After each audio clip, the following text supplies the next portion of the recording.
son. Where'd you find this?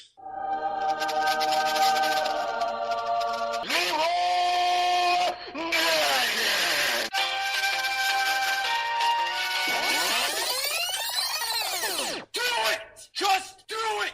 Make your dreams come true! A few moments later. You are now listening to Podcast 42, the world's most popular, inaccurate, and sometimes squirreled retelling of pop culture history.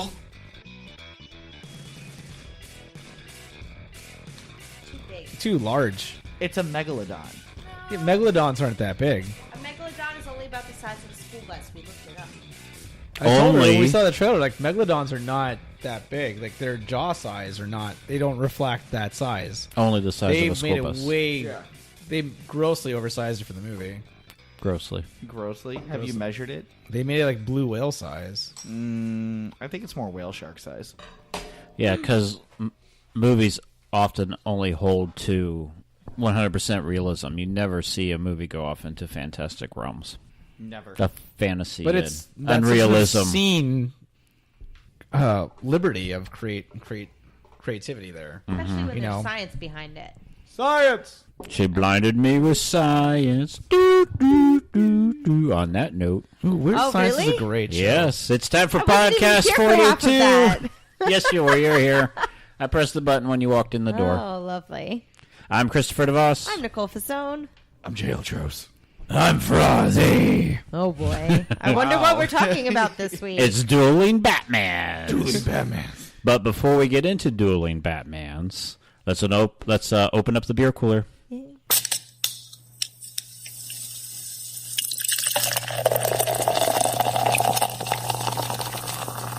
JL Beer Cooler, it's cooler than you think. JL Beer Cooler, it's cool enough to drink. It's cool enough to drink, yeah. All right, well, this one's kind of scary. Well, I saw it, and it was said limited release, and it was the last 6-pack there. So Terrapin from Athens, Georgia, their nice beer company, released a Watermelon Goes. And I'm not big on watermelon, but it sounded interesting. Hey, JL, I don't know what a ghost is. I don't know what a Goes is like either. It's like a Hefeweizen, Oh. in a way. It says what goes around comes around. I thought it said Watermelon Ghost. It's a traditional German-style beer brewed with sea salt and coriander. We could have read the label, Chris. No, it says Goza. It's Goza. also, that's what it says right there for pronunciation. So it's the Gozer beer. I give the label a 3. Middle of the road. Not too bad. I like the colors. Watermelon colors. It tastes like a watermelon juice beer. Holy God. Yeah, that's why I said everybody get your chaser just in case. Because Good call. All right, we'll save. This could be a bad one. So There's our we'll see how it explicit goes. rating right there. Save that for the end. I know, so quickly. Ever since he's joined back, I think we've had 2 shows that I haven't had to label. I told you, you just have to pick a fun sound effect. I know, but that's a lot of For work. this one, you could have like a Did you hear ready? Yeah, that's what I said. You're not listening. I tend not to when he talks. So what are we talking about this week, Faraz? It's your topic. We are talking about the 10th anniversary of The Dark Knight and the legacy it's left on the film industry and the superhero genre. I love King Arthur. I don't know where to go with that, so I'm just going to stare at I you. thought we were talking about the Black Knight. I said The Dark Knight. Oh, okay. What's the Dark Knight? I saw Black Knight. Oh, Wasn't yeah? that with Martin Lawrence? We were talking about Chris Nolan's acclaimed Batman movie. Oh, Batman. Titled The Dark Knight. Oh, okay. That may be why you asked me to wear a Batman shirt tonight. So this That's not your shirt, is No, it? it's not my shirt. this episode is like kid shirts. I, I She didn't borrowed even, my shirt. the shirt that I bought for him. I didn't even notice you had Batman on your chest. It's very subtle. It's very Ben Affleck-ish. Yeah. Ben Affleck, the That way best you don't Batman, wear right? it. Oh, yes, without a doubt. That's what we're Followed talking about. closely by Adam West, Christian Bale, and Val Kilmer. George You Clooney. forgot about Michael Keaton. Oh, I thought he was just a Spider-Man villain. Oh. He was a good Spider-Man villain. He was. He was the best part of that whole atrocious movie. I like that movie. Well, get out your pens and papers because it's time for a pop quiz. It's so nice that you say pen. every week now. Get You've out. learned your Why did I say lesson. pencil forever? For a long time. Get out your number 2 pencil. Dixon Ticonderoga. This pop quiz is called The Dark Knight Rises whenever Batman sees Catwoman. Ooh. Not in issue number 50. Or Christian Bale is also a term for skipping church. Oh, that's a good one. Chris, you're my hero. 5 general knowledge facts on The Dark Knight in order of the easiest to the hardest to test your Seriously, knowledge. now after the new name. Score 1 point for each correct answer. Question number 1. What major reoccurring character dies in the movie? Which movie? Yeah, which movie? What the hell are you talking about? The movie we're talking about. The Dark Knight. Yes. Okay. What? Did you forget the topic? What do you mean, Well, I what thought movie? We were talking about Wait a minute. What do you mean reoccurring? This character appeared more than once in the You movies, see her right? more than once in that one movie. Was she I'm only just in this kidding. one movie? No, she wasn't. She? Yeah, well, there's a hint. Technically, There's a hint. this character is in the entire trilogy Okay, well, she dies. in some form or another. Oh. Question 2. We can't give him this much time. We have to move on. Question 2. Well, now I'm worried that I Why do I wrote keep drinking the that? quiz wrong. Question number 2. How does Harvey Dent appear to die? Harvey Dent dies. How does he appear to die? Question number 3. Coleman Reese goes on TV and offers to reveal the identity of Batman to stop the Joker's killing spree. The Joker decides that he doesn't want to find out Batman's identity after all. What does he threaten to blow up if Reese is not killed? I'm so glad we watched this morning. Now I remember all of this. Oh, okay. So Like it was this morning. Oh, that's so nice. I watch it every other day. He does. yeah, this He episode does. is like every episode since you've come back. We talk about Batman. This is a very Some of us specific. work. We didn't get to watch a 2.5 hour long movie today. Question number 4. Who says, you think that your client, one of the wealthiest, most powerful men in the world, is secretly a vigilante who beats criminals to a pulp with his bare hands, and your plan is to blackmail this person? Good luck. Wow, this is quick. You guys are writing this stuff down quick. Question number 5. At the beginning of the movie, we find a bunch of criminals in clown masks led by the Joker robbing a bank. Who owns the bank? It's not PNC. No. It's not Wells Fargo. Who owns the bank? JL's still writing. Well, yeah. I haven't watched this movie in like 5 years. Dark Knight Rises is far superior. Uh-oh, you're giving Faraz a heart attack. Bane was a better villain. Which the one with Mr. Freeze in it? Batman and Robin. That's the best of them No, all. That was the Batman best Sub Schumacher. Zero was the better Mr. Freeze movie. I don't count it. It's animated. All right, what major reoccurring character dies in the movie, Faraz? Rachel Dawes. Nicole? Rachel. Maggie Gyllenhaal's ugly ass. Was she Rachel? Yeah. But technically... There's 2 she people who was- played Rachel. Yes. Yes. Katie Holmes played her in the first one. Maggie Gyllenhaal played her in this one. Yes. Yeah. And Points that's for why everybody. She died. If it was still Katie Holmes, she Points probably for would. everybody. Everybody gets points. How does Harvey Dent appear to die? JL. He falls to his death. Nicole. Hospital explosion? For us. He was pushed by Batman off the ledge and died during the fall. Or after the Yes. Everybody gets a point but Nicole. Yeah. You just watched the movie. I know, but we didn't get to that part. You didn't get so you didn't watch the whole movie? No. Okay. I watched the whole movie. What, Yeah, I know. You did. You memorized the movie. what does Joker threaten to blow up to kill Coleman Reese? Nicole. A hospital. JL. I have a hospital. For us. A random hospital. A hospital is acceptable. You don't have to put random in there. That's what caused the panic. And okay. True enough. True enough. Who says, you think that your client, one of the wealthiest, most powerful men in the world, is secretly a vigilante who beats criminals to a pulp with his bare hands, and your plan is to blackmail this person? Good luck, Faraz. Lucius Fox, played by Morgan Morgan Freeman. Freeman. Yes. Nicole? Morgan Freeman. Yes. Lucius Fox. And then at the beginning of the movie, we find a bunch of criminals in clown masks led by the Joker robbing a bank. Who owns the bank, JL? I have Sal Marone. Who's that? One of the mob bosses. Nicole? Chase. Faraz. I just have the mob in general. The Mob. The Mob is correct. I figured Chase was an appropriate name. You know, Sal like- Marone was the one played by Eric Roberts. Yeah. Oh, Who, in yeah. the comics, is the one who burns Harvey Dent to become Two-Face. You know, Eric Roberts is underrated. He is almost as underrated as Clint Howard. Or Aaron Eckhart. I don't find Aaron Eckhart underrated. I think he only did well in one movie, and we're talking about it. Or James Gunn's brother, who wouldn't have a career without James Gunn. That's not true. He's Rocket Raccoon.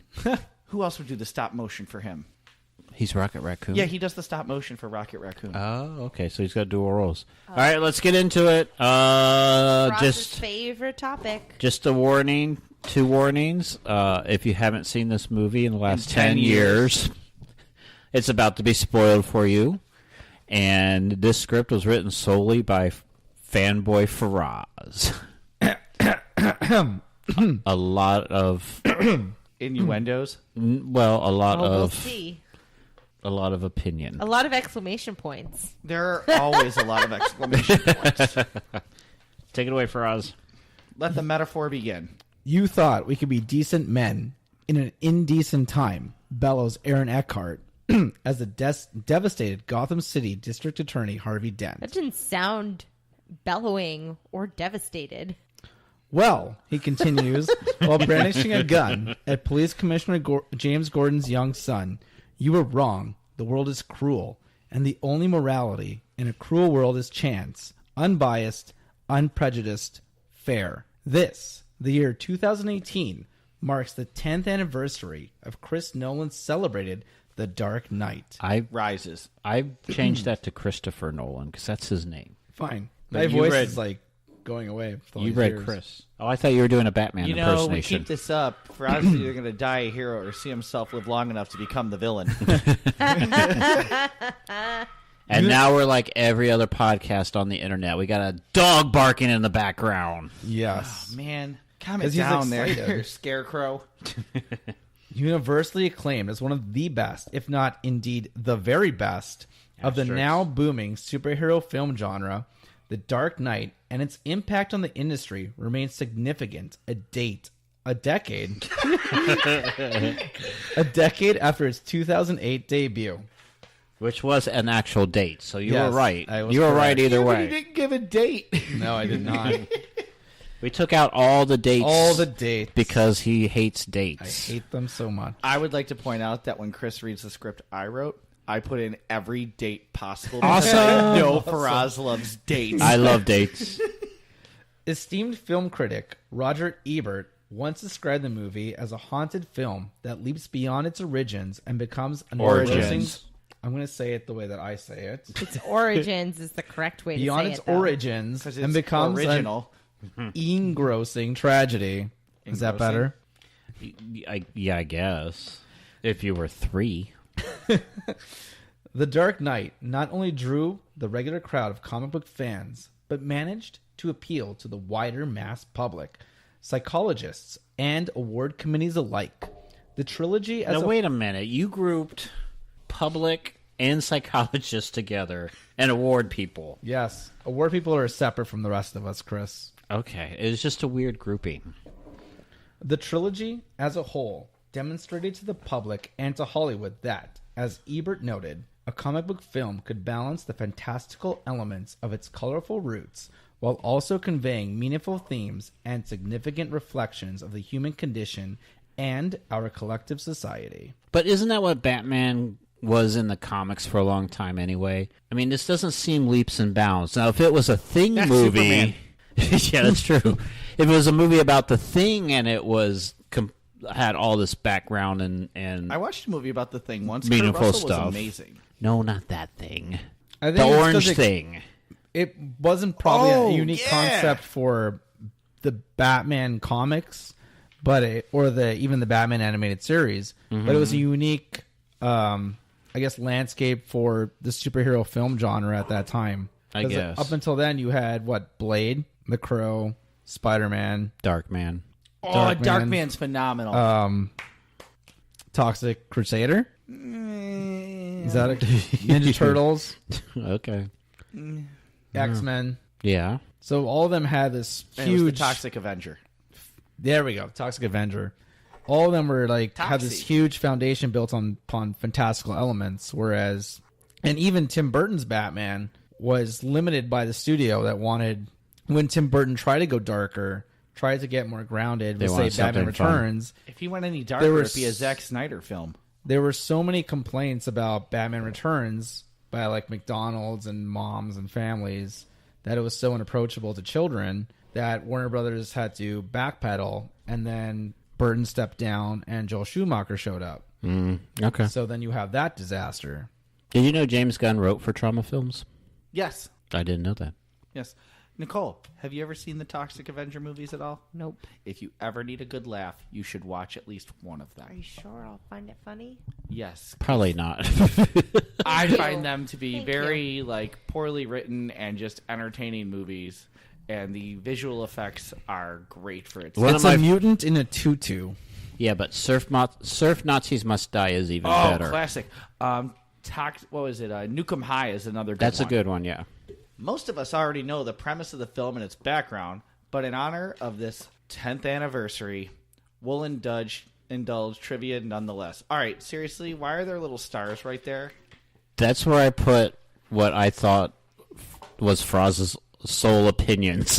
All right, well, I'm looking. Did we really need like 1 star, then 2 star, then 3 stars? Does that like like show the category of how much of that is really a Faraz opinion? I think all say the same thing. I as think I could. opinionated I by stopped Faraz. doing it But I 'cause- feel like if it's 3 stars, it means it's a real Faraz opinion. Where 1 star is like it's No. That's writing. You would star it because it's each asterisk is a different footnote. No, wait. But you're given the same footnote. I have Right. I could have done it 15 times, but I stopped. But here's the thing about the footnotes. All of them say as opinionated by Faraz. That's So what Right. I'm saying. They're The the exact first- same footnote. the That's first- why I'm saying they go by yeah. severity. No, I know. No. But no, they're not If you going were by to grade severity. them by severity, the then that would. first thing that has a footnote says, if not indeed the very best, as in the very best of the Dark Knight series. No, Okay. no, the very best of the genre. This The is very best of the genre. Okay. Oh, I see fine. that now. I wasn't looking there. All right, of the now booming superhero film genre. Okay, that's Right. fine. So that's as opinionated by Faraz. But Correct. what will indulge in trivia nonetheless? Opinionated by Faraz. That's What just is ad that? nauseum. That means that Faraz assumes that everybody in the world has seen this movie. So why wouldn't you put the footnote after most of us already know the premise of the film? It doesn't have to be at the end of the sentence. No, should it does be have where to it's- be at the end no, of the it doesn't. It has sentence. to be wherever it's applicable. No, it has to be at the end of the It sentence. does not have to be at the I end of the just sentence. put it where the point is supposed to be that that's Faraz's opinion. That's why it says, if not indeed the very best. Because Faraz, would you say that this is It could the be best? in the middle. A No. footnote Right, but could that's be in the middle of a also- sentence. But no, And- no, has to be at the end of the sentence. That's an opinion echoed by a great many publications and critics All alike. written and Does a footnote- published by Faraz? Does a footnote have to be notated at the end of a full sentence, or should it be notated right immediately after the point it's making? End of the sentence. It's been a while since trust I've him consulted because- my APA guidebook, so I think based on just here's like general recollection right now that it's actually at the end. I was going to just Like say footnotes I'm are generally trusting the like people say that like write if it. you're looking at a book and there's different footnotes for the same topic, like say one paragraph, you would have footnote number 1, footnote number 2 at the end of the sentence. But like it's like if you're citing sources, okay? If you're saying one thing at the beginning of the sentence and you're citing another thing in the middle and then a third thing at the end, you're Instead going to of put the, Batman You see tonight, what we'll you've be done, talking Chris? grammar. You see what you've done? Now, when I first saw the asterisks on the script, I questioned Chris about it. Yeah. And he explained it to me. I wasn't really content with his explanation, but I said, whatever. And here we are with Nicole derailing everything based All on right, this. well, let's continue on, and we'll come back to that. Because now we're going to go back to 2002 when A date. Nicole was a senior in college, just getting her first comic book movie, which was X-Men: The Last Stand. I don't see any of this in the script, but keep Nope. going. And then she discovered the nice, grossly slapstick Batman and Robin, The greatest of all Batman movies. which was born from the questionable mind of Joel Schumacher and destroyed the reputation of the Cape Crusader for film audiences worldwide. Director and writer Joss Whedon, the greatest writer of Buffy the Vampire Slayer and Firefly fame, approached Warner Brothers with a proposal to reboot the Batman film franchise with an origin story, a notion that Schumacher himself had pitched earlier but was rejected. Warner Brothers also rejected the idea of Whedon doing that, perhaps fearing that the public wasn't ready to forgive the disaster that was Batman and Robin. See, I could have asterisks about all those sentences, but I didn't. I actually sort of agree with him on this. And Well, I don't know yeah, what to say. but it's still an opinion. But that's what happened. Well, How's that yeah. an opinion if that's what happened. Well, no. The fact that Josh Whedon went and did that is a fact. yes. But But- Joss Now, Whedon, why he got rejected? Yeah, that's up to speculation. but Joss Whedon also pitched a Wonder Woman movie for many years, trying to do that, and they kept rejecting him. Yeah. But you said it was grossly slapstick. That may necessarily be I everybody's would opinion. think that it was more fluorescent than anything. I think it was more about the Batman nipples in this movie Joe that had people Schumacher upset. found a black light and just rolled with it for the rest of his Gotham City days. I think everyone has opinions on Batman and Robin. Yeah. Yep. Nevertheless, a few years later, director Christopher Nolan, Thank you. known for his neo-noir thriller Memento, Great movie. and writer David Goyer, who I think is actually sort of underappreciated as a writer, of Blade, Call of Duty games, and Dark City, were hired to develop a Batman origin tale. During this time, the most, venerated superhero film was Sony's Spider-Man 2. Actually, I love that movie. Which had raised the bar for comic book films by balancing humor, drama, and superhero action. That's not the one where Peter Parker. Lost his powers. Oh, is No, it's Where he gets- Dr. Octopus. Yeah. Okay. Alfred Molina plays a killer Doc Ock in it. That's not the one where he walks down the street all confident. No, to the- that's No, the where he sequel- that's points the for like sequel where everyone 15 hated. minutes. Okay. I just want to make sure. No. Spider-Man 2 earned praise for conveying a plot grounded in humanity and emotion, showing that comic book films could appeal to more than just avid fans of the pages. Thus, it was that Nolan and Goyer set out to make a Batman unlike anything that had so far been seen on the big screen.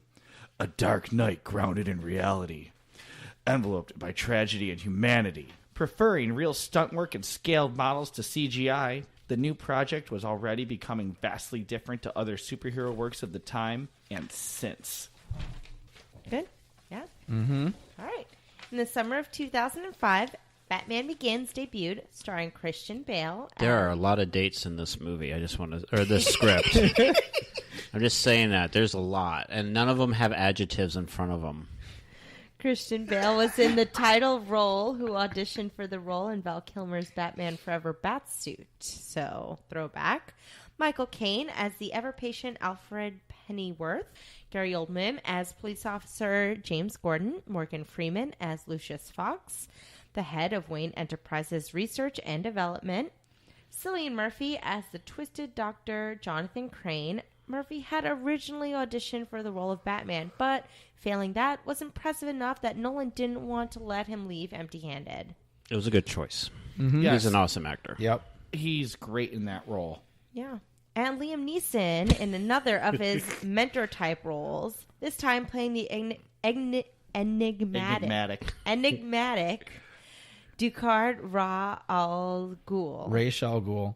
Although the movie mispronounces it as Roz. It's So Raj. say it all together. It should be Ra's al Raj Ghul. Al Ghul. Ra's al Raish. Ra's al Ghul. I don't know how to say it. The movie mispronounces it. Got it. The animated series corrects it Okay. out of spite. Okay. The Chris animated Nolan series didn't came out- address this. He let this slide by. I think a lot of fans were actually a little bit surprised that Chris Nolan let that slide by. I was surprised.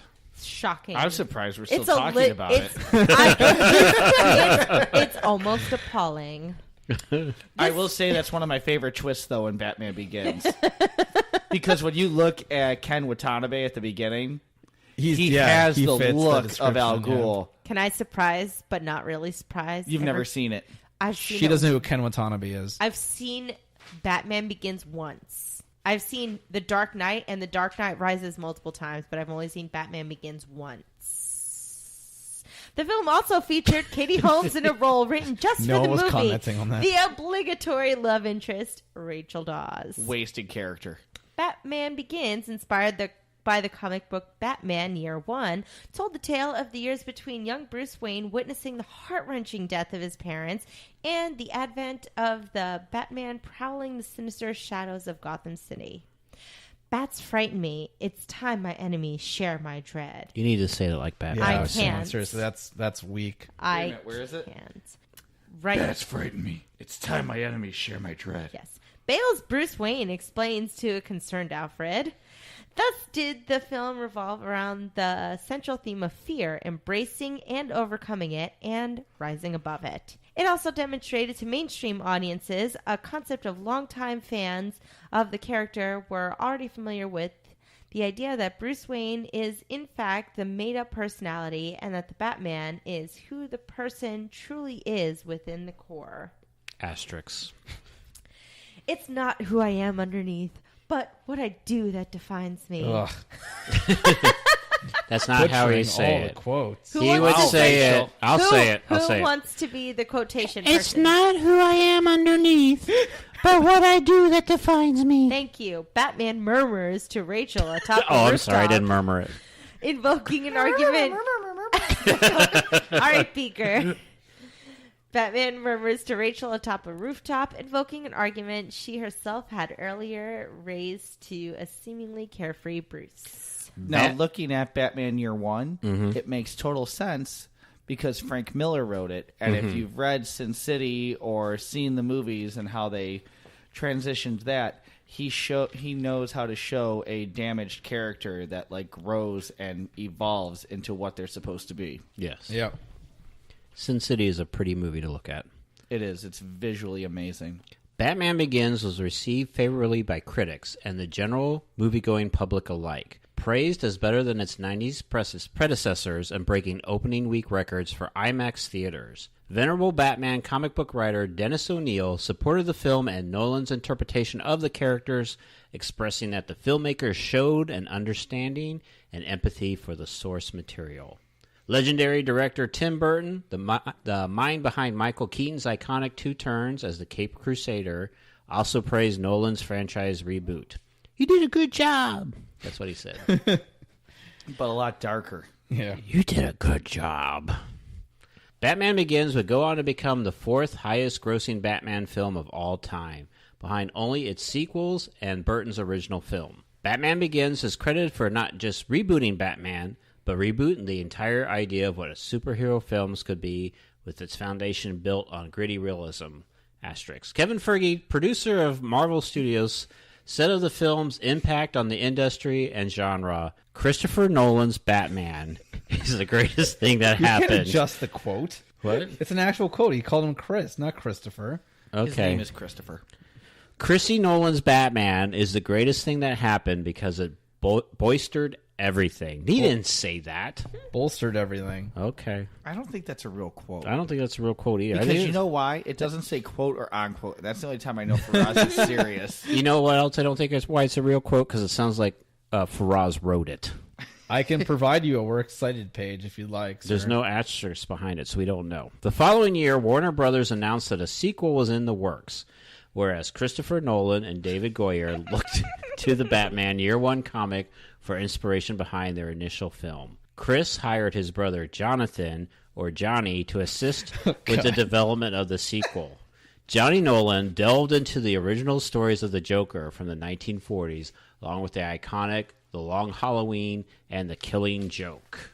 Like its predecessor, The Dark Knight would also be tied together by a central theme, a theme that was alluded to by the end of Begins, escalation. As Christopher Nolan, I guess we're doing that. No, it says Chris Nolan in the As Chris script. Nolan put it, as Chris Nolan put it, quote, things having... He's British, Oh, shit. so you need to read it. Jesus, Faraz, you get a whole page to read. Things having to get That's worse not how before British they people get better. talk. I can't, I don't shouldn't be know. that much I can't for do him. it right now. You can't do a I've British drank too much accent? Canadian beer. I can't do it. Okay. The premise is summed up neatly by Aaron Eckhart's tragic Harvey Dent when he implores the people of Gotham to remain steadfast and cling to their humanity and decency instead of surrendering to the whims of a madman bent on proving a sadistic point about our species and society. The night is darkest just before the dawn, Dent somberly says. I promise you, the dawn is coming. The cast. What's going on over there? There's secret meetings. Yeah, it's very distracting. Because I because messed up the Faraz gave order. himself the majority of the No, script. I don't divvy out the parts. I divvied it up, and I messed it up. So I'm going to take your scripts slowly, Faraz. It's on Just go up until the paragraph that is not indented. It's on the fly editing. The fuck? Oh, okay. Why we gotta always have the E? Where it says your name on the next page, it's really Chris. Okay. And where I wrote in your name is where you're going to start reading. Okay. Where it doesn't indent, so... The cast from the previous film returned to their respective roles, with the exception of Katie Holmes, who dropped out to pursue Mad Money. You know, that's what the official answer is, of why she wasn't in The Dark Knight. Hey. No. What's the... But at the time of, I'd heard that she was forced out because of Tom Cruise's Oprah situation on the couch.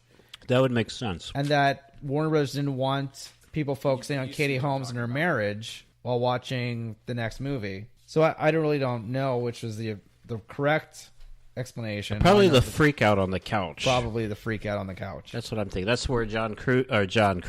Tom Cruise. John Tommy Cruise. Cruise. John Cruise is Tom Cruise's brother, less famous brother. But I'm not done reading. I still have this. All right, we're just going to take scripts from people, I guess, mid-sentence. Faraz, you haven't stopped talking this entire time. Okay. And you weren't reading, you were talking. The character of Rachel Dawes, Gotham's assistant district attorney and childhood friend of Bruce Wayne, went to Maggie Gyllenhaal. Another addition to the cast was Heath Ledger, whose casting as the maniacal Joker was initially met with widespread skepticism and doubt. I think it would have been better if it went to Jake Gyllenhaal. To Jake? Yeah. He would have made a better Spider-Man, If too. I'm not Yeah. mistaken, Jake Gyllenhaal actually did audition for the part of Bruce Wayne in Batman Begins, but he lost the role to Christopher Bale. It would have been Christian really Bale. awkward. Jesus Christ, even the name Christopher. No, I messed think me up. Jake Gyllenhaal should have played Rachel Dawes. I think it would have been really weird if Maggie Gyllenhaal was Rachel Dawes and Jake Gyllenhaal was Bruce Wayne and they had to kiss. That's really sick. Yeah, why would you even suggest that right now? Like, this is a dark movie, and then you had to take it like way different. That's you know? super dark. You went Snyder on us. You were saying that he auditioned for the role of Batman and she was supposed to be Batman's love interest. And I'm saying that would have been weird. I'm concurring that that would not have been appropriate. What's the problem? I'm going to go on. But they probably could have kissed okay because they got weird noses. They do. For this sequel, Chris Nolan wanted everything to be bigger and better. Not a fan. Chris Nolan. I don't know. Not a fan of the 3D format. He instead preferred to use IMAX cameras, larger set pieces, and more expansive action sequences. Oh, that is the right word. The use of the IMAX cameras, however, presented the crew with numerous challenges caused by the substantial weight of the equipment and the background noise they produced, which could threaten to interrupt dialogue. Much like this show. Nolan had to settle. Well played, Chris. Nolan had to settle for a film that was intermittently shot with IMAX and traditional camera equipment throughout. Is it me, or is this beer taste weirder and weirder the more you drink it? I've had one sip, and I haven't really gone I've back. been on my chase. Yeah, beer. I did like 2 sips. I can't do it. but I drink have it in my about hand. half of the beer that we're drinking, Yeah. and then I go to my chaser beer, and then I save the other half for when we rate it, so I can remember. I'm going to have a lot. Oh my god! All right, well, So here on my improvised spot. yeah, this was me, but suddenly I lost my part. I don't. That's not the. Am I thing. fired? No. Okay. Never. Do you want this spot? It's okay. No, I'm okay. Okay. I'd rather make comments. It does change stuff later on, so just Yeah. pay attention. I'm good with making comments. Okay. It's fine. I'd rather talk about the Joker anyways. Okay, perfect. Despite not being fully shot in IMAX, this... Really? Go ahead. Go ahead. Finish it. It's fine. Go. Finish Do it. it now. You have to finish once you start. I needed another chaser beer. Yeah. I'm sorry. We told you to open that before we started. I didn't think I would need the other chaser beer. So let me go back to the start of this. Despite Faraz's interruption and this film not being fully shot in IMAX, this sequel was undeniably larger than its predecessor. Larger than life. Yes. That's right. like the Uh-huh. Backstreet Boys. What? Yeah. Throwback. Go listen to that episode. That's right. Buoyed by convincing, impassioned performances from its entire cast, perhaps most notably Heath Ledger's unique, award-winning portrayal of the legendary Joker. Who knew? The Dark Knight kept audience suspended on the edge of their seats with constant near climaxes and thought-provoking layers of plot related to the failures of modern society and humanity, and the conviction needed to maintain both. And I've never read a sentence that has so many ands in it before. Yes. Run on sentence. I like when you get into your 1940s newscaster voice. You like that? You got to know when Faraz is actually throwing it in there that you have to do that. I thought you had to know when to hold them. And you got to know when to fold them. Wait a minute. No, I read that wrong. Though the movie conveys a plethora of twists and climaxes, it is the scene referenced at the start of our discussion that carries the full weight of the numerous plots and brings all the intricately woven themes to fruition in this final, somber pinnacle of the story. So you know that sentence you said before had a lot of and? Only had 3 and. It felt like there were a lot more. There were not. Hold on. Didn't expect you to go back and count. I had to because if you say there are a lot of exclamation points, or it's a particularly long run-on sentence, I'm going to see just how long it is. But there were only 3 ands. Remember, this is the girl that likes realism. I know. Yeah, sorry. And no yet fantasy. couldn't remember The Dark Knight, even though she just saw it this morning. I know. For the first time. But I didn't see ever. Harvey Dent die. Well, you No, gotta, you didn't see what... Oh, never mind, you're right. you got to finish it tonight. Harvey Dent's talking. That's right. You thought we could be decent men in an indecent time. Harvey Dent, now Two-Face, snarled. Snarl. By this point in the film, the assembled heroes, Batman, not really Dent, and Gordon have all endured the consequences of the pact they agreed to earlier in the film to oppose the last remnants of the mob in Gotham City. The 3 of them knew that things would get ugly.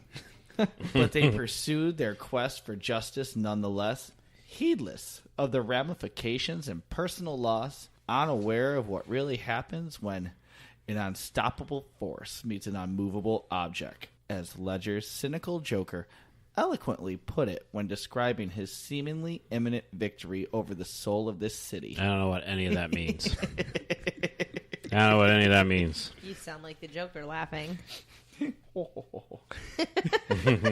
This scene, the crescendo, is the boiling point and actualization of the foreshadowing of... Page turn.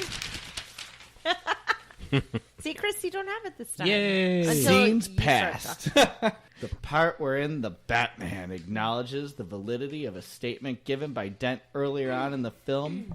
You either die a hero or live long enough to see yourself become the villain. Dun, dun, dun! The quest taken on by these 3 righteous men threw their city into chaos, their families and loved ones into peril, and may have broken them forever. Dogs living with cats. Dent, having lost his fiancée and half of his face to the fiery madness of the Joker, an anarchist determined to prove that deep down all humans are a little more than hungry dogs, has taken on a new quest, separate but not entirely dissimilar from the one he and his 2 fellow heroes agree upon early in the movie. Sorry. He decides that justice can't be about only going after evil. It has to be about balance. It has to be about chance, because chance is the only thing in life that's fair. He kills corrupt police officers and mobsters alike, then goes after Gordon's family in his continued pursuit of demonstrating that justice applies to everyone, because not even heroes are without blood on their hands. I thought this movie was about how cool the Batmobile was. I didn't realize there's all these themes. The Batmobile blew up in the movie, Chris. And then he tried to kill his boy. Next movie. Oh my god. He held my boy, and he was going to kill him. The Batman saved him. The Batman intervenes, throwing himself into Dent and inadvertently killing him in order to save Gordon's son. Batman himself takes a fall, nearly destroying his leg. Realizing the political ramification Dent's private quest would have on all they've achieved against organized crime, not to mention making the Joker the victor in principle, Batman decides to take the blame for Dent's killing and the man's own death. Is nearly destroying his leg a little dramatic? I don't know. What do Did you you mean? see it in the third movie? Yeah, his leg was shot. Was it? Yeah. Okay. You've never seen the third movie, Chris? I've seen the movie. It's been a while. It's way And better I than mean, this Batman's one. It's been a while. Batman's been a while. one rule is to not kill anybody. His one rule is He to rule broke his them one all. rule, which Joker promised him he was going to do by the end of the night. He did.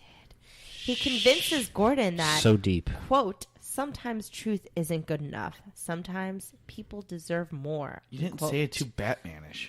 I can't do that. Because sometimes truth isn't good enough. Sometimes people deserve more. Yeah, baby.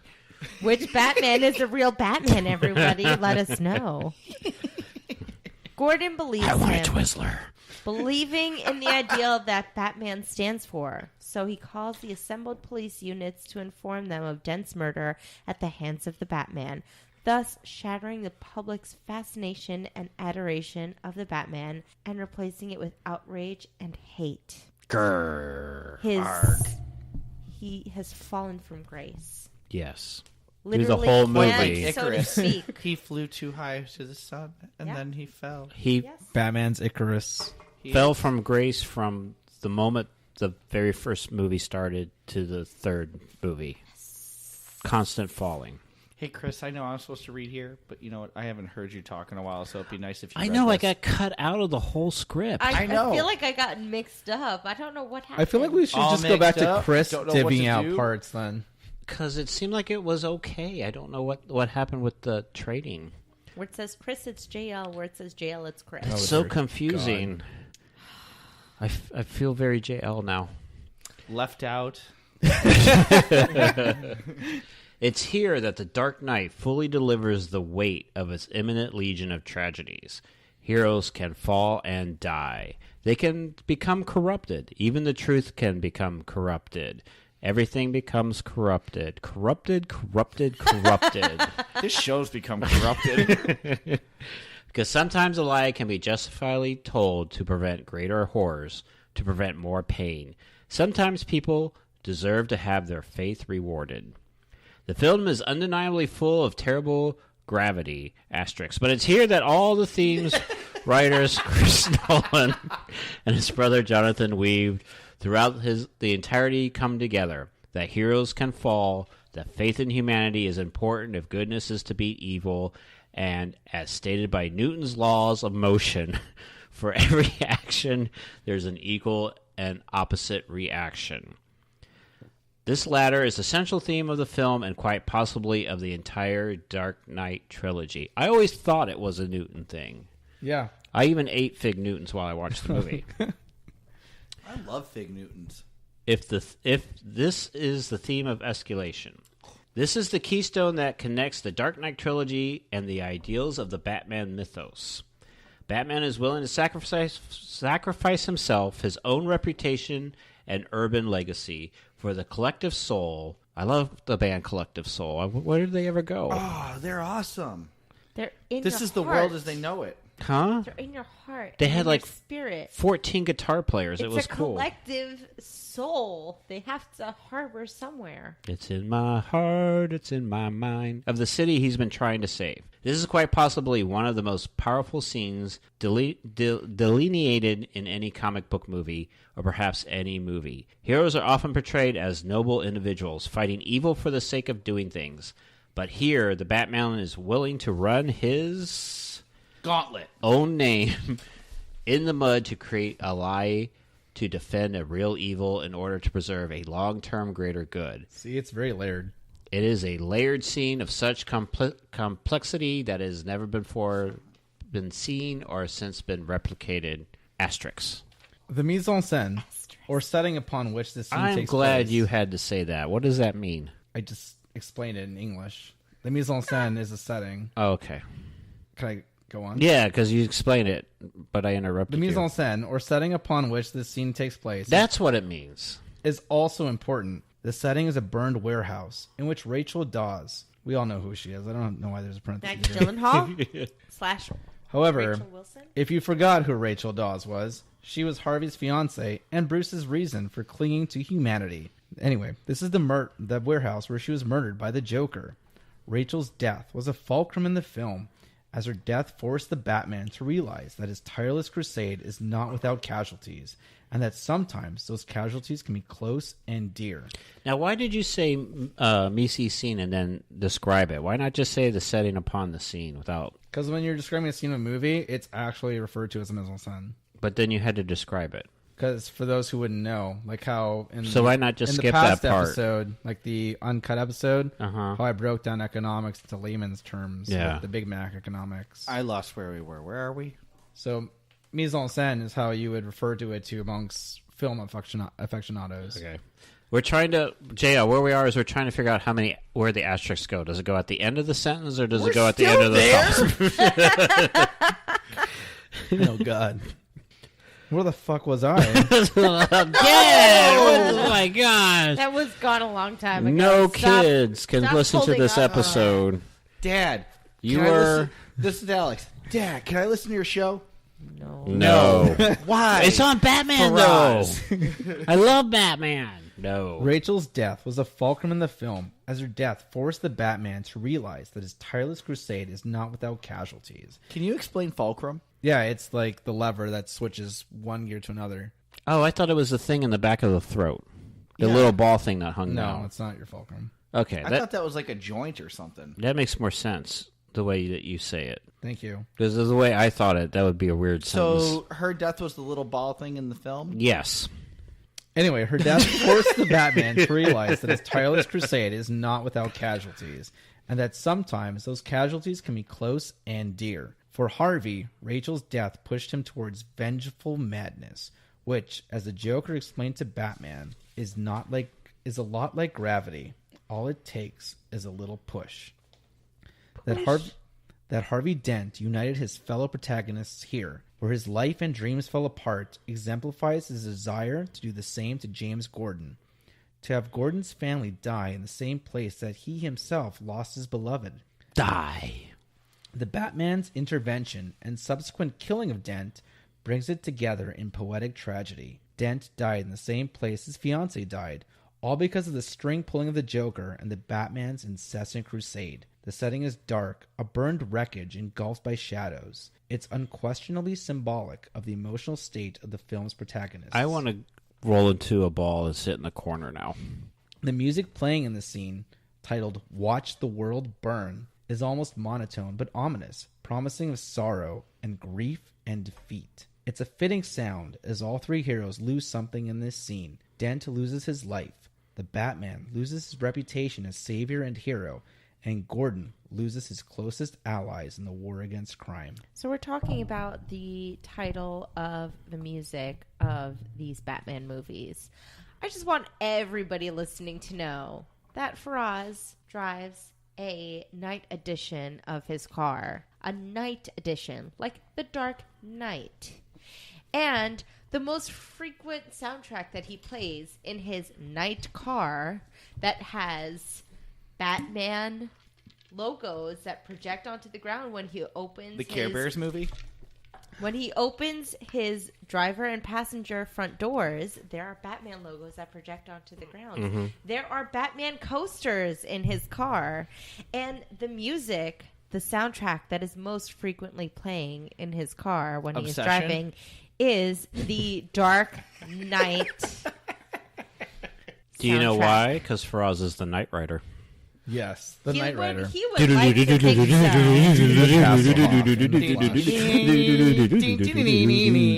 The Germans love me.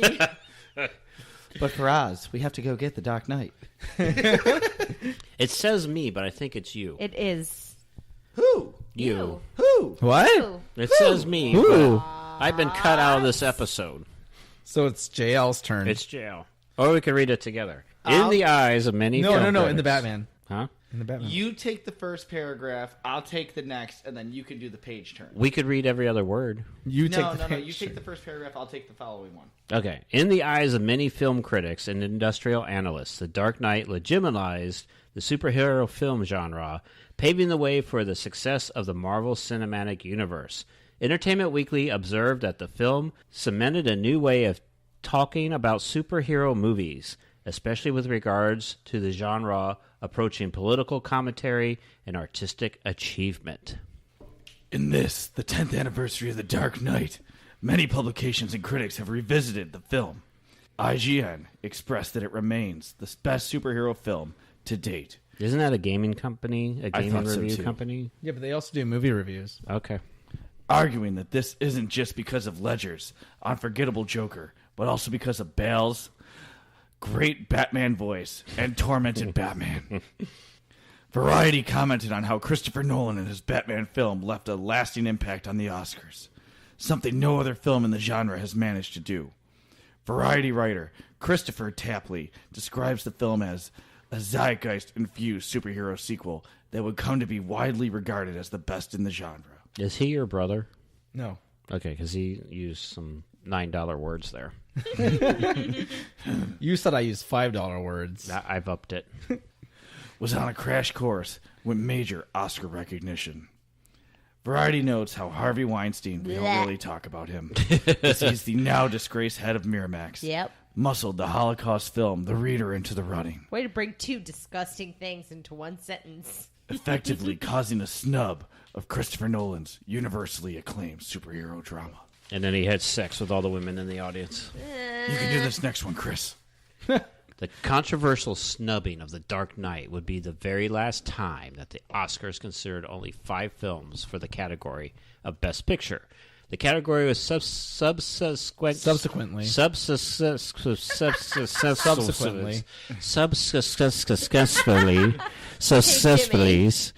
doubled in size to allow room for films like Nolan's epics in future considerations. This was the most significant shakeup of the Oscars in 60 years. Because without that, Mad Max Fury Road would not have been nominated for Best Picture. The Dark Knight opened up the doors for a lot of movies. Even though Mad Max Fury Road is a phenomenal film. It's a great film. And Charlize Theron is the real star of the movie. No, her missing arm is the real star of the movie.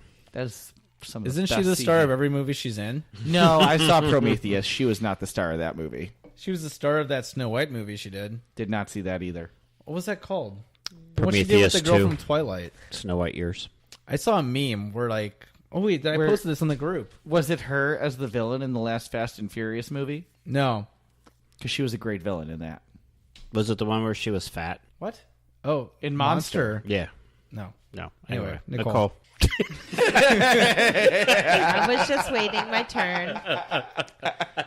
Since its debut 10 years ago, 10 whole long years ago. A decade. As long as this is a episode is lifetime taken to for Nicole. record. 1 decade. The Dark Knight has influenced numerous films and directors. It also left an imprint in the consciousness of the casual movie-going fan, with YouTube parodies of various Dark Knight scenes still being uploaded, specifically pertaining to the iconic interrogation of the Joker by the Batman. The Batman. Yeah, he goes by the Batman. Yeah, because you can't just hit somebody at the head like that. They get all woozy. He used to go by a Batman, but then that would imply that there was more than one. Yeah, now he's like a Highlander because there can be only one. Only so one. he's the Batman. Got it. It's been placed on various lists of the top-rated Hollywood films ever made, including BBC's and IMDb's. Is there a reason why IMDb is not in capital letters? Yeah. No reason. Rude. I know. Seriously, I go to there for everything when I got to talk to you. On those sites, it's firmly occupied the rank of the number 4 out of the top 250 top-rated films for the past decade. Variety notes, quote, Nolan's film exacted change. It moved the needle. It far outlived its last box office dollar in the closing curtain of Oscar night. And it will continue to inspire new generations of filmmakers awed by what was achieved. In that and many other ways, The Dark Knight is eternal. Where's Unquote. the asterisks for Faraz there? That's a quote. I don't believe that. But we'll conclude with Christian Bale's jovial line from Batman Begins. Who wants to do it? Jail. Well, a guy dresses up like a bat clearly has issues. Unquote. Asterisk as opinionated by Faraz. No, you don't have to read those. Asterisk We as already do. opinionated by Faraz. Asterisk as opinionated All right, by grab Faraz. that fishbowl. To which I can provide numerous works cited. Now time for fishbowl facts, where we pick facts out of a fishbowl. These are fun facts that people might not have known and have not been mentioned so far in the reading of this script. This Hopefully. is probably my favorite It's like segment bonus of facts the that show. it's like bonus facts that we read randomly. Starting with you, Faraz. It's your topic. Ledger made a diary while preparing to play the character. It included various clipped art. Alex from A Clockwork Orange figures heavily. Why does it sound like Yoda became Batman? I think it's weird that he cleared his throat and then spoke like he's got something stuck in his throat. Yeah, seriously though, I felt like Yoda just became Batman. Yeah, that'd be cool. Stylized I am. And even lines from the script recopied his own handwriting. In 2013, Ledger's father, Kim, revealed the diary. Ledger's father, Kim? Whatever. Revealed the diary in a documentary and noted that his son did immersive work like this for every role, but really took it up a notch for the Joker. Other actors considered for the role of Harvey Dent included Matt Damon, Mark Ruffalo, Damon. And Ben Affleck. and Ryan Felipe. Wow. Before attempting to write the character of the Joker, the Nolan brothers revisited Fritz Lang's classic film, The Testament of Dr. Mabius. What is it? Anybody don't know? I can't see what you're reading. Mabuse. Dr. Maybelline. As a study, Only she knows it's Maybelline. as a study in how to maybe write it is. supervillains. Visually, Nolan also specifically cited the work of painter Francis Bacon as a touchstone for Joker's distorted view of the world. Nolan had no intention on making a sequel. Nolan says, I did... Wait a minute, isn't he British? yeah. Yeah, that's what Chris said. I didn't have any intention of making a sequel to Batman Begins. And I was quite surprised. He's not John Lennon. But I am! I was quite surprised to find myself wanting to do it. I just got caught up in the process of imagining how you would see a character like the Joker through the prism of what we did in the first film. I don't know if he's British or not. I was just trying to get I don't know, but Faraz I to like do a it. British accent. I like it. It's good. You're next. Oh. For the scene in It's a which... circle Of life. every week. It's the Wheel of Fortune. Not when you divvy out script cards, though. No, it was me, not him. Stop blaming him. Yeah, stop blaming me. Blame Canada. For the scene in which the Joker sneaks into a panicked Gotham hospital to see Harvey Dent, Ledger dresses up in a nurse's uniform. If you look closely, you'll see that the nurse's name tag reads Matilda. Matilda is Ledger's daughter, who was born in 2005, the debut year of Batman Begins. Wow. There was dates. You like dates. One of the most identifiable characteristics of Ledger's portrayal of the Joker. Identifiable. That's what I Sorry. said. No, you said identifiable. No, I said identifiable. I did not hear I know that. what he meant. Replay the tape of the Joker. Replay that cassette. of On the Spreaker. Make sure you go to Spreaker. Yeah, listen on Spreaker. Is the way that he almost constantly licks his lips. This was not planned. According to dialect coach Jerry Grenell, who worked with Ledger on the film, the tic arose because the scar prosthetics, which extended into Ledger's mouth, would loosen as he performed. So he licked his lips repeatedly in an effort to keep them in place. You know, I just told Nicole that today while she was watching the movie. You did? Yeah, because I knew it had something to do with It his was makeup. so nice you had that fishbowl fact right next to you as you said it. And Chris Nolan kept it in because it Christopher had Nolan? a serpentine qualities to the Joker. Why don't you like the word Christopher? Because he goes by Chris. Does he? I'm When? respecting his wants. Is IMDb? Last I B checked, says Christopher. when I was watching Dunkirk, it was directed by Christopher Nolan. Yeah, he gives full names for the credits. Hey, Christopher. Yes. Do you prefer Christopher or Chris? I do prefer Christopher, but I don't expect people to say that. I'm going to call you mouthful. Chrissy. I'm going to call you Farazi. I'm going to call People him have called me Christopher Farazi. from now on. I sometimes call him Chrissy Poo.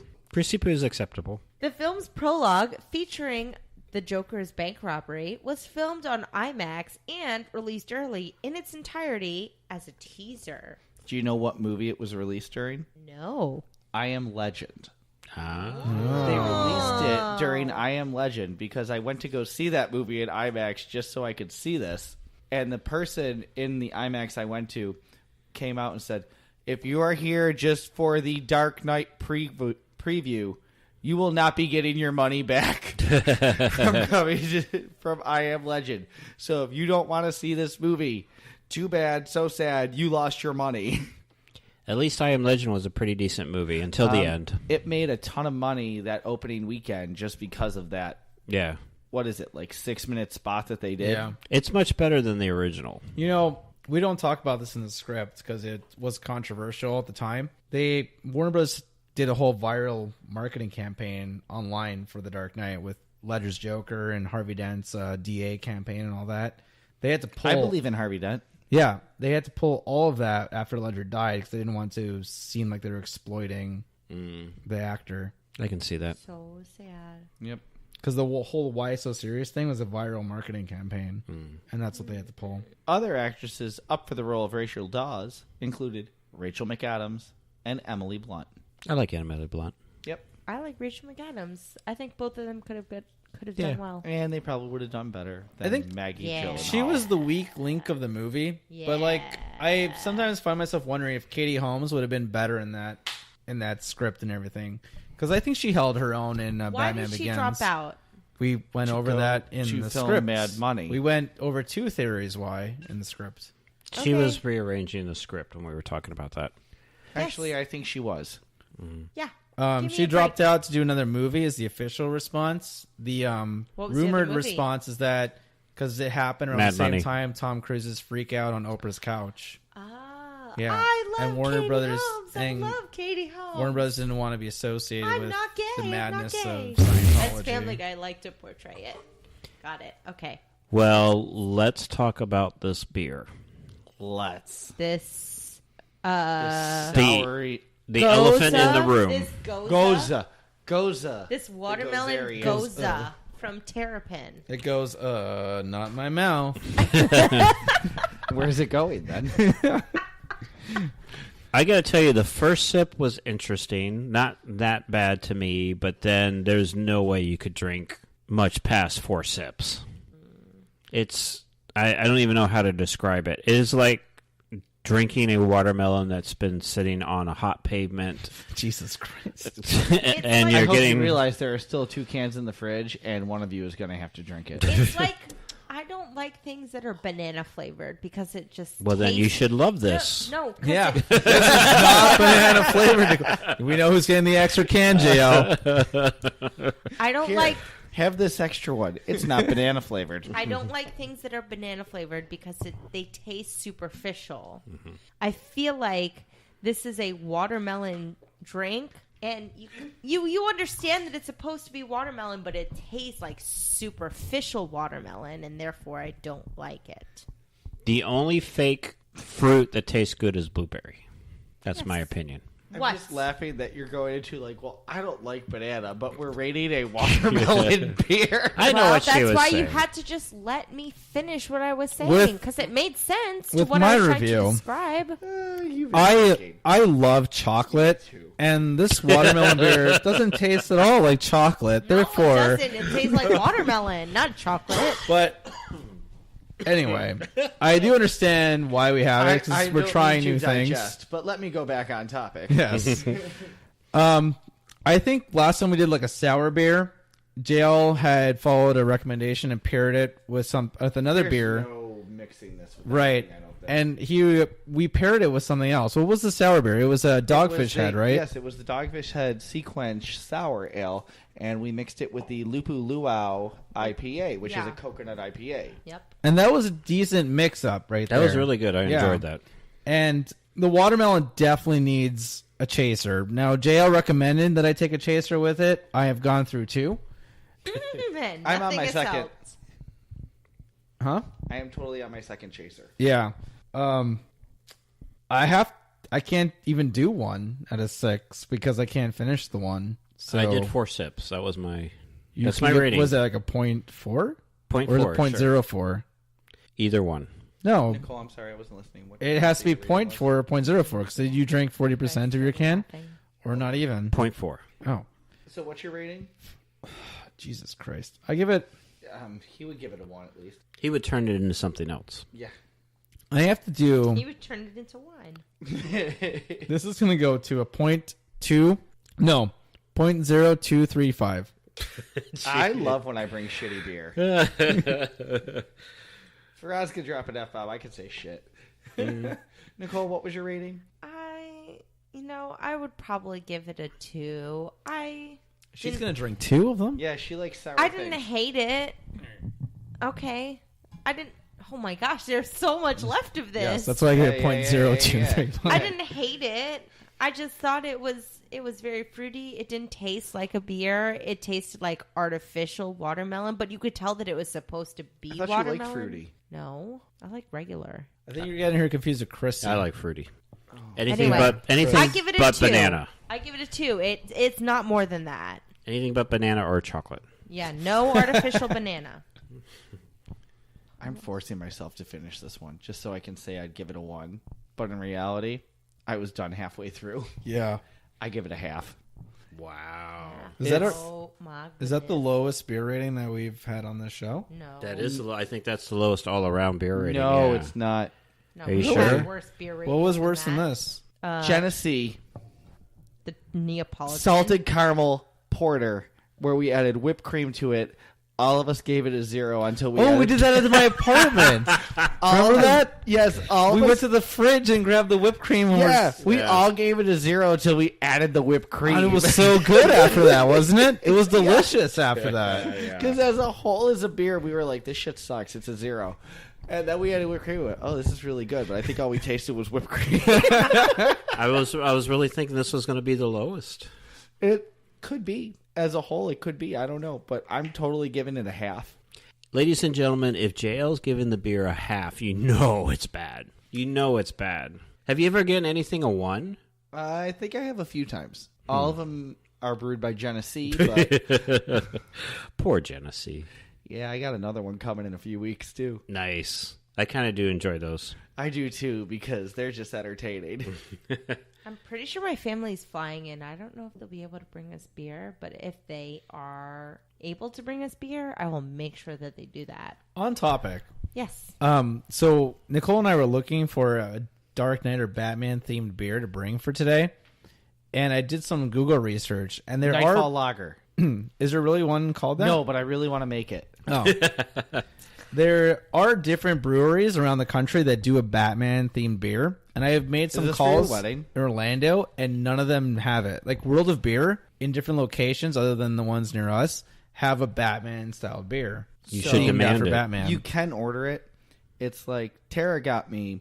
Stone Cold Steve Austin did an IPA. I remember that. The Broken It was Skull delivered, IPA. And she was like, you can't be here because Yeah. you can't see that it's a beer. She was hoping I was going to be at work the day it showed up because it said alcohol must be 21 to sign and this whole thing. So she had it mailed because you can only get it in Texas and California.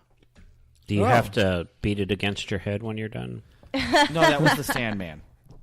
Stone Cold Mr. Steve Austin Sandman. delivered the stunner and just like all he did was drink beer. Oh, I thought he did something with the can. No, Iconic. that was the Sandman. Now, Oh, okay. anyway, going on from there, let's say that we can't find a Batman themed beer on our own.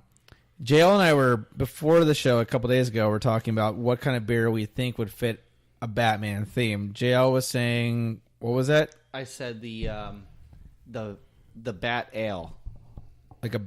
Like a dark ale? Yeah, like a dark ale. If not, Nightfall Lager was the one I was going towards. Like a nice amber lager and all that. That would be smooth, yet have an undeniable taste to it.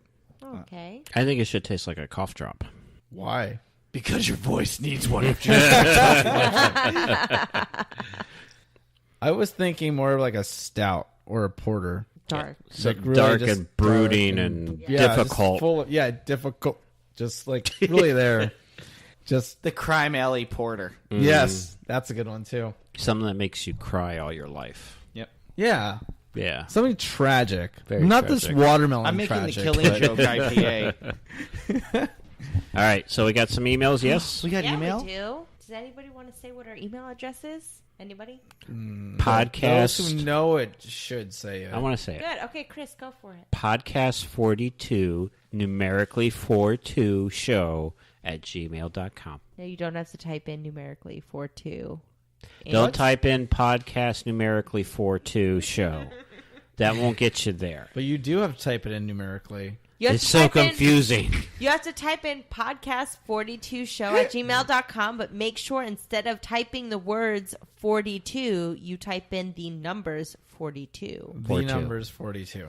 So it's podcast the numbers 42 show So at here's what we should do. We should do gmail.com. quote, unquote. It's the name of the show at gmail.com.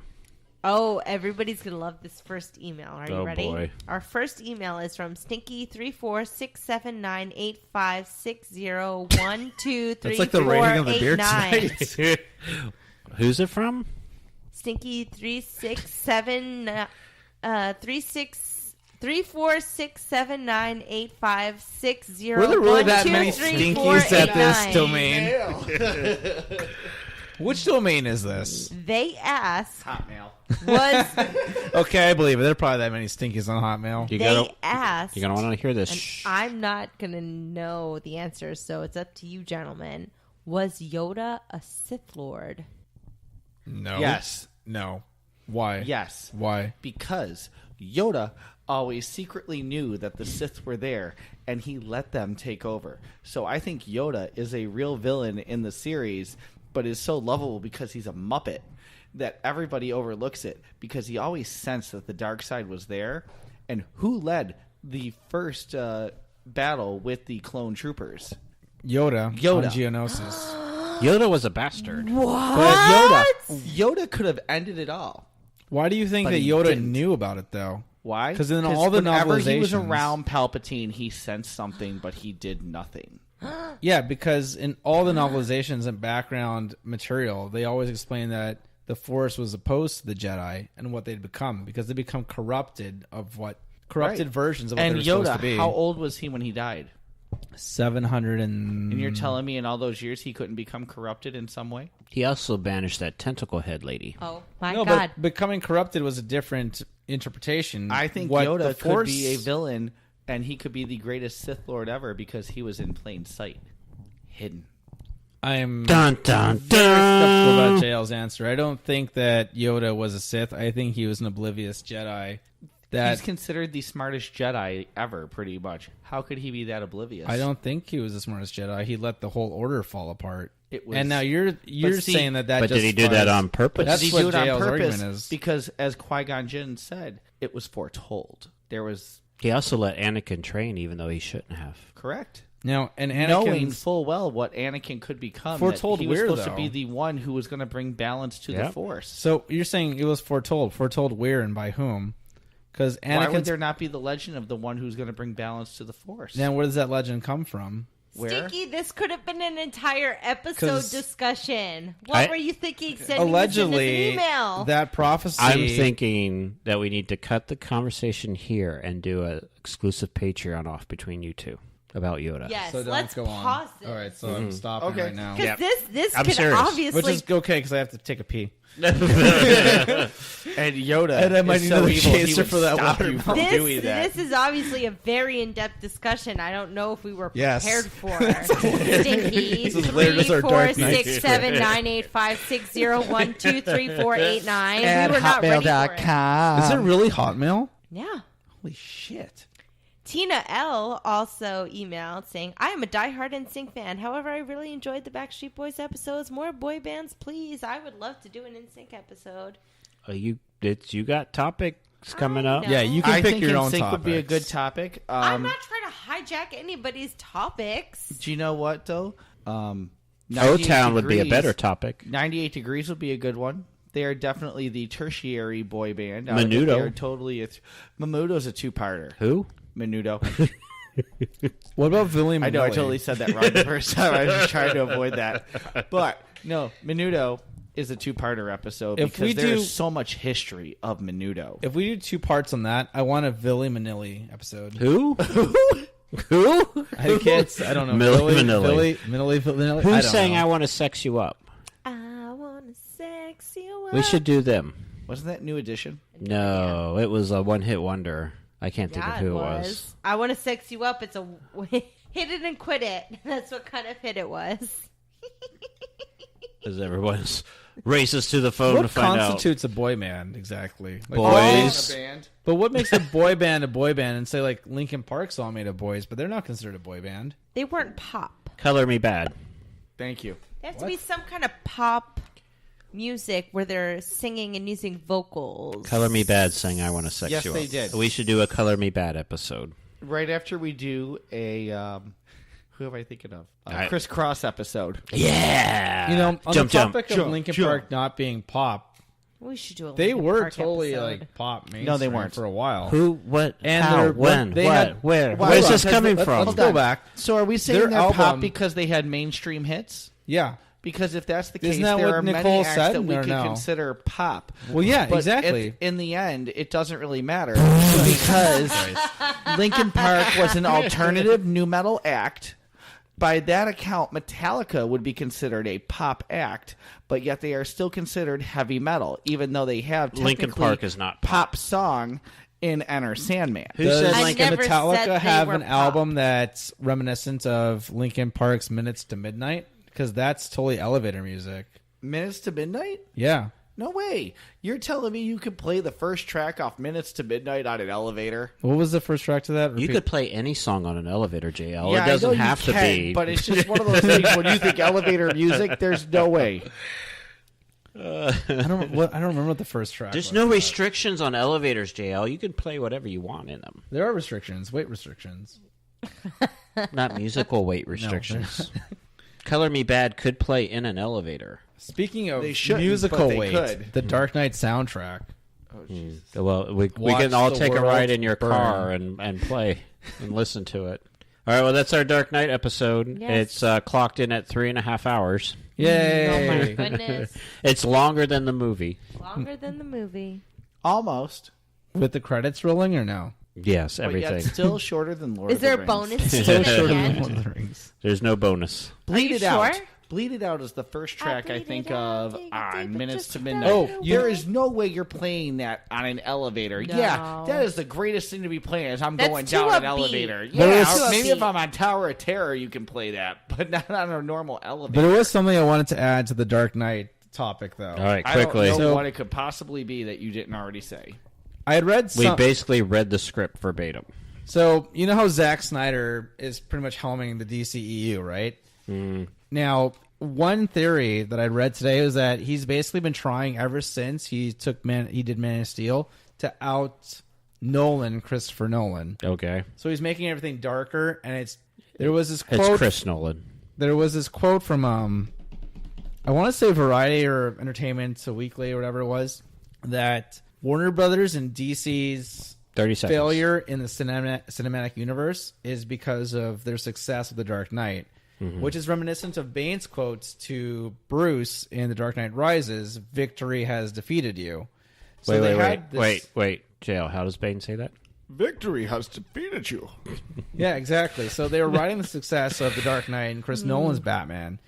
And then Zack Snyder came in, took the charge of it, right? Did Man of Steel, did very questionable things with Superman. You know, that actually sounds very deprived. Yeah, that really sounded bad. It's 2018. From what I'd read, too, like, you know, Zack Snyder had, you know, Superman snap Zod's neck in Man of Steel. Chris Nolan opposed that. From what I read, he was against that whole part of the script and saying, no, you should not do that. That's not what Superman would do. Correct. Zack Snyder, you know, said, no, fuck it. I'm going to go ahead and do this. I'm running this now. And what I'm was gonna go everybody's darker biggest complaint? and grittier than even Chris Nolan's Dark Knight. Because apparently people like gritty and dark because Chris Nolan pulled it off. But Chris Nolan pulled it off tactfully. Zack But it's Snyder also does it Batman, in your face. Yeah. where you can pull off grit and darky, where everybody looks at Superman and goes, he's the great big blue Boy Scout. He doesn't do things like that. Why is my Superman so dark? Yeah. So I don't And know it's what. not that Henry Cavill's putting on a bad performance as Superman. No. I just think the scripts itself Yes. are what everybody's problems with. So I think that's an argument to be made that these new DC EU movies suck. I mean, barring Wonder Woman, because Zack Snyder's been trying to outdo Christopher Nolan. Even He's Wonder trying to out Woman. Nolan. Exactly. Even Wonder Woman. Not I that liked great. Wonder Woman. But I don't know what most of that meant, but what I would like to see is JL reading Catcher in the Rye or Huckleberry Finn as Bane as an audiobook. I would like to see the two of them argue on whether or not Yoda is a Sith. We're going to do that. That's going to be a bonus episode. Write it down before we forget. But now, we're well past our bedtime. Yeah. I'm Christopher DeVos. I'm Nicole Fasone. I was born in darkness. I'm Gerald Trust. I merely adopted it. Good night. Fare thee well. Bye. Good night. You are no longer listening to Podcast 42. Some of the stuff you just heard might have been embellished, made up, or just plain incorrect. In other words, don't use this show to write a book report with. You will get a bad grade. Just like all the hosts. But I'm not done yet. JL's Beer Cooler is written and performed by Cremo. Cremo is an award-winning actor and musician. For all things Cremo, including more great music, visit Cremo.com. That's spelled Craymo. He is on Twitter at Cremo. Facebook, just search Cremo Music, and also on YouTube under, you guessed it, Cremo.